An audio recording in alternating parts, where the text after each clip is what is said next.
बिहार में चौथी जीत एनडीए ने दर्ज की है और उसके बाद से न सिर्फ कार्यकर्ता बल्कि नेता भी काफ़ी उत्साहित है। इस वक्त मैं मनोज तिवारी जी के घर पे हूँ और यहाँ पर 4 केक कटे आई हैं। बात करते हैं मनोज जी से, जो एग्जिट पोल में आ रहे थे बिल्कुल उसके उलट और नेक टू नेक फाइट रहा और देर रात तक ये चलता रहा, लेकिन पक्ष एनडीए के पक्ष में दिखा सब कुछ। हाँ देखिए, एग्जिट पोल सबके एक ही तरफ नहीं थे।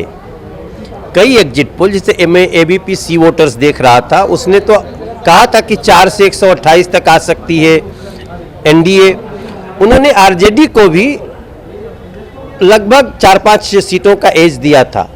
लेकिन जब मैंने तभी कहा था कि बिहार के एनडीए के वोटर मौन हैं, वो शांत रहते हैं, क्योंकि वो राजद के गुंडों से, माले के गुंडों से, कम्युनिस्ट के गुंडों से वो डरते रहते हैं, तो वो बोलते नहीं हैं। इसलिए अगर किसी ने पूछा भी होगा तो वो नहीं बोलेगा, वो झूठ भी बोल देगा कि हम तो जी हम भी लालटेन वाले हैं या हम भी हंसुआ वाले हैं।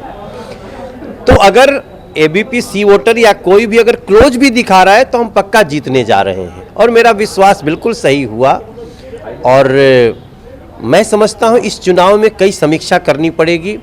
नरेंद्र मोदी जी को बिहार के हमारे महिलाओं ने, गरीबों ने वो एक प्रकार से मसीहा मान लिया, भगवान की तरह मान लिया है। राहुल गांधी को सोचना पड़ेगा कि कन्हैया कुमार के साथ मिलकर के चुनाव लड़ने का हश्र क्या होता है। एनडीए की जीत की सबसे बड़ी वजह आप क्या मानते हैं? और दूसरी बात ये सर कि बीजेपी इस बार बड़े नंबर्स के साथ आई है।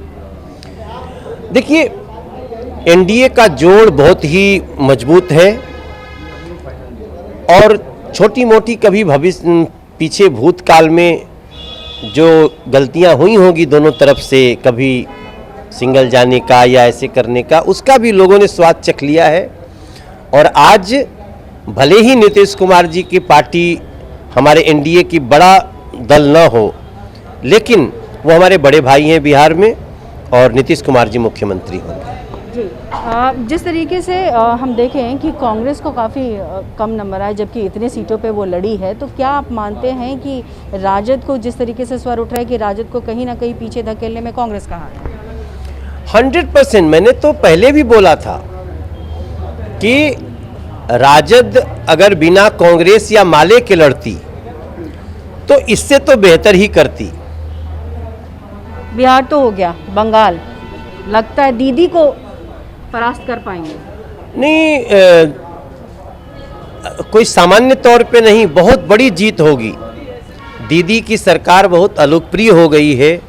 वो जो आवाज़ उठाता है उसको सीधे मौत के घाट उतारने वाली सरकार हो गई है, जहां एक बहुत वहां प्रमुख लाइन चल रही है कि शासन का राजनीतिकरण हो गया है और राजनीति का अपराधीकरण हो गया है।